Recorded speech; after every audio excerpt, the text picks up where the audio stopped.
Hello everyone, welcome to fresh learning academy. आज का video ये बहुत स्पेशल है क्योंकि अगर आप एक ऐसे कैंडिडेट हैं जो बैंकिंग डोमेन में अप्लाई करना चाहते हैं और अगर आपके रिज्यूमे शॉर्टलिस्ट नहीं हो रहे हैं तो आपको क्या करना है। खासकर जब आप प्राइवेट बैंक्स में अप्लाई करते हैं, कई सारे ऐसे एमबीए के स्टूडेंट हैं जो एक्सिस बैंक, आईसीआईसीआई बैंक, अलग अलग जो प्रोफाइल है, for an example relationship officer, sales manager, इन प्रोफाइल के जब कोई भी बैंक आपके कैंपस प्लेसमेंट के लिए आती है तो कई बार आपके रिज्यूमेज ही फर्स्ट एंड पे सेलेक्ट नहीं होते हैं। तो किस तरीके से आपको अपना रिज्यूमे बनाना चाहिए अगर आप बैंकिंग डोमेन में अप्लाई करना चाहते हैं, आज की वीडियो में मैं आपको वो सारी चीजें बताऊंगी so that at least your resume will get shortlisted when you are applying for any bank profile। Resume क्या होता है, इसका यूज क्या है, ये आप सभी को पता है because you are already in a age और स्टेज जहां पर आपने कई सारे ऐसे वीडियोस भी देखे होंगे और कई सारे वीडियोस मैंने भी पोस्ट किए हैं। तो resume you will be using this as a marketing tool. अब हम आते हैं मुद्दे की बात पर कि कैसे बैंकिंग रिलेटेड रेज्यूमे आपको बनाना है और कौन सा वो बेस्ट फॉर्मेट है जिसका यूज करके आप शॉर्टलिस्ट हो सकते हैं। तो सबसे पहले एक बात आपको बता दूं कि बैंक के जो बैंकिंग अपने आप में एक बहुत बड़ी एंटिटी है। यहाँ पर वेरियस पोजीशंस, प्रोफाइल, स्पेशलाइजेशंस के के लिए आप अप्लाई करते हो और हर एक प्रोफाइल की अपनी एक स्पेसिफिक रिक्वायरमेंट होती है और एचआर की एक एक्सपेक्टेशन होती है। तो जो चीज़ें आप उस प्रोफाइल में अपने आप को जिस तरीके से आप प्रेजेंट करोगे, रिज्यूमे में जो इंफॉर्मेशन आप पुटअप करोगे, वो आपके लिए बहुत मददगार साबित होगी so that your resume can be shortlisted on the very first hand. आप सबको पता है कि रिज्यूमे के कई सारे स्टाइल्स हैं, हम बहुत ही डिटेल में नहीं जाते हैं, पर एक ऐसा स्टाइल है वो बहुत ज़्यादा यूज़ किया जाता है चाहे वो किसी भी डोमेन में आप अप्लाई करो, and that is known as chronological layout. मतलब क्रमानुसार जो भी चीज़ें हुई हैं उसको आप अपने रिज्यूमे में पुटअप करते हो। सबसे पहले जो प्रेजेंट की चीज़ें हैं उसको आप पुटअप करते हो and so that it is followed by. For an example 2021 में अगर आपने कुछ किया है तो 21 की इंफॉर्मेशन पहले आएगी, 20 और फिर 2019, ऐसे इंफॉर्मेशन आप जब पुटअप करते हो तो इसको क्रोनोलॉजिकल लेआउट कहा जाता है। और बैंकिंग डोमेन में अप्लाई करने के लिए ये बेस्ट लेआउट है जहां पर आप जो आपके रीसेंट अचीवमेंट्स हैं, क्वालिफिकेशन है, या फिर अगर आपके पास कोई प्रोफेशनल जॉब एक्सपीरियंस है जहां पर आपके बैंकिंग स्किल्स हैं, आपके पास आपने कोई इंटर्नशिप किया है अगर, तो बहुत इजी हो जाता है उस चीज को यहाँ पर शो अप करना। अगर आप क्रोनोलॉजिकल लेआउट में करते हो तो पता चलता है कि आपने रिसेंट में ये सारी चीजें की हुई हैं। सबसे पहली बात यह है कि आपको बहुत ही प्रोफेशनल और लेजिबल जो रेज्यूमे फॉन्ट होता है उसका इस्तेमाल करना चाहिए। ये सारी चीज़ें मैं आपको डिस्क्रिप्शन बॉक्स में लिखकर दूंगी और अगर आप लोग चाहते हैं तो मैं आपके साथ कुछ रेज्यूमे जो फॉर्मेट हैं वो भी शेयर करूंगी। तो अगर आप बैंकिंग सेक्टर में अप्लाई कर रहे हैं तो यहाँ पर आपको दो तरीके से आपका रिज्यूमे बनाना चाहिए। That is you have to save it in PDF format as well as in Word format। सबसे पहली चीज जो आती है आपके रिज्यूमे पे, अगर आप अपना पर्सनल इन्फो छोड़ दें जहां पर आप अपना नाम मेंशन करते हो, कॉन्टैक्ट नंबर, ईमेल आईडी, आपके अलग जो लिंक्स हैं सोशल मीडिया के, मोस्ट प्रोबेबली यहाँ पर मैं लिंक्डइन की बात कर रही हूँ, ट्विटर की बात कर रही हूँ, जहाँ पर आपने प्रोफेशनली अपने आप को पुटअप किया है, उन चीज़ों को छोड़ने के बाद एक जो बहुत ही मेन सेगमेंट आता है दैट इज ऑफ ऑब्जेक्टिव। हालांकि ऑब्जेक्टिव लिखना आजकल मैंडेटरी नहीं है, पर अगर आप अलग अलग प्रोफाइल्स के लिए अप्लाई कर रहे हैं बैंकिंग में, फॉर एन एग्जांपल अगर आईसीआईसीआई बैंक रिक्रूटमेंट के लिए आई है और उसमें दो प्रोफाइल्स के लिए आपको अप्लाई करना है, एक है आईटी आईटी रिलेटेड अगर एक प्रोफाइल है और दूसरा जो है वो सेल्स है या फिर बैंक रिटेलर की पोजीशन है, तो आप चाहें तो ऑब्जेक्टिव को हाईलाइट करके मोर स्पेसिफिकली आपका क्या करियर ऑब्जेक्टिव है एक बहुत ही शॉर्ट स्वीट पैराग्राफ में अपने बैंकिंग रिज्यूमे में पुटअप कर सकते हो, सो दैट जो हायरिंग मैनेजर है उसको एग्जैक्टली पता चले कि आप किस प्रोफाइल के लिए ज़्यादा सूटेबल हो। फॉर एन एग्जाम्पल, अगर आपने MBA इन IT किया है पर प्रोफाइल जो है अभी जो ओपनिंग निकली है वो मान लीजिए आपकी किसी और प्रोफाइल के लिए बैंक हायर कर रही है, तो रिलेशनशिप मैनेजर की प्रोफाइल है, तो यहाँ पर आपको दोनों ही नॉलेज है। यहाँ पर अगर आप रिलेशनशिप मैनेजर के लिए अप्लाई कर रहे हो तो आपका जो ऑब्जेक्टिव होगा ज़्यादा आप वहाँ पर फोकस करें। दूसरी बात आती है आपकी स्किल्स और नॉलेज। जो भी आपने स्किल्स और नॉलेज अभी तक अक्यूमुलेट की है, आप कैसे गुड एक फिट हो उस बैंक के लिए और उस प्रोफाइल के लिए, उसको आप हाईलाइट करना ना भूलें।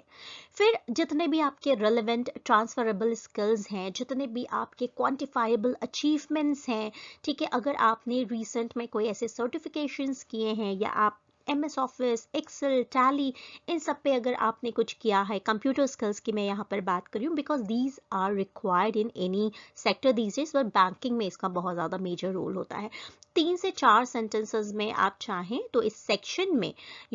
अपने जो जॉब डिस्क्रिप्शन है उसके हिसाब से टेलर करके इसको हाईलाइट किया जा सकता है। अब यहाँ पर 2 चीज़ें हैं। अगर आप फ्रेशर हो और अगर आपको 1 साल या 2 साल का मान लो एक्सपीरियंस है और आप जॉब स्विच कर रहे हो, तो जो परफेक्ट बैंकर का जो रिज्यूमे होता है ना, उसमें जो जॉब डिस्क्रिप्शन आपके पास आया हुआ होता है उसमें से आपको चाहिए कि आप कीवर्ड्स को उठा लें, ठीक है। और मेंशन कैसे करना है आपके जो अचीवमेंट, अकम्पलिशमेंट, या फिर आपका अगर इस फील्ड में कोई प्रायर एक्सपीरियंस रहा है तो सबसे पहले जो आपका करंट पोजीशन है, ठीक है, उसको आप मेंशन करोगे अगर आप एक्सपीरियंस्ड हो, और उसके बाद पुराने जो आपके एक्सपीरियंसेस हैं उसके बारे में आपको लिखना चाहिए।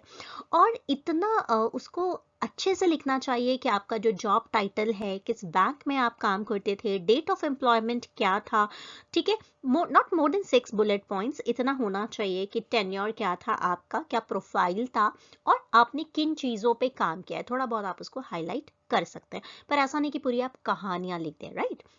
उसके बाद एक्शन वर्ब, एक्शन वर्ब का बहुत इंपॉर्टेंट रोल होता है कि आपने क्या चीजें की हैं, राइट। तो उसको आप स्टार्ट ऑफ कीजिए, बुलेट पॉइंट में लिखिए, और बोरिंग ड्यूटीज वगैरह जो हैं उसके बारे में लिखने की कोई ज़रूरत नहीं है, बहुत ज़्यादा भी उसको कहानी बनाने की ज़रूरत नहीं है, just to impress the recruiter. तो आपका जितना भी बैंकिंग एक्सपीरियंस है उस सेक्शन को आप टेलर करो जिस करंट प्रोफाइल में आप अप्लाई कर रहे हो उसके हिसाब से, क्योंकि ये चीजें आपको हेल्प करती हैं to get your dream interview, right. तो इन चीजों का आपको बहुत ध्यान रखना है।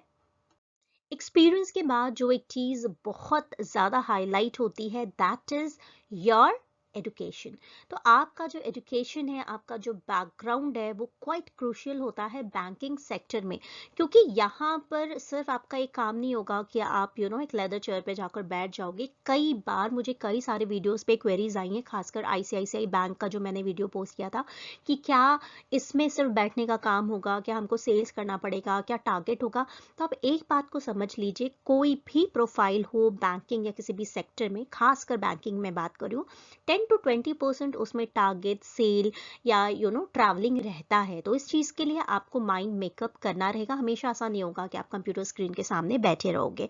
तो इन चीज़ों को ध्यान में रखते हुए अपने एक्सपीरियंस को, अपने एजुकेशन को, आपने क्या पढ़ाई की है, किस कॉलेज, यूनिवर्सिटी, कौन से साल में आप पास आउट हुए, आपका मेजर्स माइनर्स क्या था, इसको हाईलाइट करना आप ना भूलें। और अगर कोई भी गैप है उसके बारे में मैं बाद में बात करूंगी कि कैसे आप उस गैप को ढांक सकते हो when you reach till the interview point. पर अभी के लिए आपको ये याद रखना है कि अगर आप फ्रेशर हो तो आपके लिए इंटर्नशिप्स, अगर आपने कोई प्रोजेक्ट्स वगैरह बनाए हैं वो बहुत मैंडेटरी, और अगर आप एक्सपीरियंस्ड हो तो प्रीवियस प्रोफाइल पे आपने क्या काम किए हैं, किस बैंक में, किस टेन्योर में काम किया है, ये चीज़ें हाईलाइट करना आपके लिए बहुत इंपॉर्टेंट है। कुछ ऐसी स्किल्स होती हैं जो बैंकिंग सेक्टर में बहुत ज़्यादा रिक्वायर्ड होती हैं, ठीक है। न्यूमेरिकल एबिलिटी, एप्टीट्यूड की अगर बात छोड़ दी जाए, प्रॉब्लम सॉल्विंग स्किल्स, तो यहाँ पर कुछ ऐसी स्किल्स हैं जो बहुत इंपॉर्टेंट हैं, जो बैंकिंग सेक्टर के साथ होना ही चाहिए। For an example, analytical skill की हम बात कर लेते हैं, पीपल स्किल की बात कर लेते हैं, क्योंकि ये दोनों ही जो स्किल्स हैं, those are most required in banking sector. तो जितने भी जॉब स्किल्स हैं, जो भी स्किल्स के बारे में आप सोच सकते हो, चाहे वो आपके सॉफ्ट स्किल हो, हार्ड स्किल्स हो, I am talking about your technical skill as well, उसमें आपको उस प्रोफाइल के हिसाब से कौन सी स्किल लगता है कि ज़्यादा इंपॉर्टेंट है, उसके हिसाब से आप उसको प्रायोरिटाइज करके अपने रिज्यूमे में मेंशन कर सकते हो। और इतने सारे स्किल्स को लिस्ट करने की ज़रूरत नहीं है कि ऐसा लगे कि सारे गुणों की खान आप ही हो, पर जो रिक्वायर्ड है डिपेंडिंग ऑन द प्रोफाइल। अगर कोई सेल्स वाला प्रोफाइल है, टेली कॉलर वाला प्रोफाइल है, या फिर बैंक टेलर का प्रोफाइल है जहां पर आप सीधा इंटरैक्ट करते हो कस्टमर से, फ्रंट पे आप अगर उस चीज को करते हो, तो वहां पर people skill, communication skill will play an important part. उसी की जगह अगर आप किसी और main bank manager, assistant manager profile पे अप्लाई करो, वहां पर आपकी analytical skills, numerical ability, aptitude, ये चीजें बहुत ज्यादा काम में आती हैं।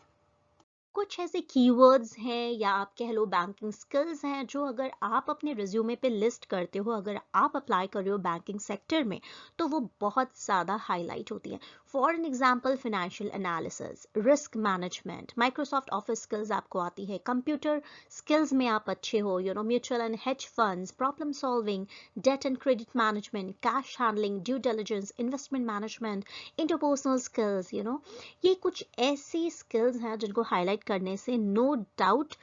आपका जो रिज्यूमे है वो बहुत ही इफेक्टिव दिखेगा। एक बहुत ही इम्पॉर्टेंट टिप,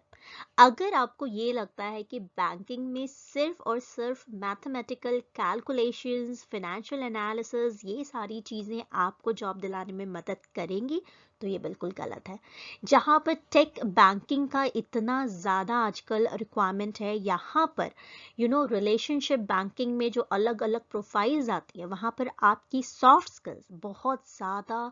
एक अहम भूमिका निभाती है इस कंपटीशन में आपको बने रहने के लिए। तो टेक्निकल स्किल्स के साथ साथ आपकी जो सॉफ्ट स्किल्स हैं उस पर आप ज़रूर काम करें। अगर इस वीडियो में आपको कोई भी ऐसा पॉइंट लगता है जिसके बारे में आप डिटेल में जानना चाहते हैं, तो कमेंट बॉक्स में कमेंट करके ज़रूर बताएं। So thank you so much for watching fresh learning academy, and if you want a sample of the resume if you are applying for bank, do let me know in the comment section. Thank you.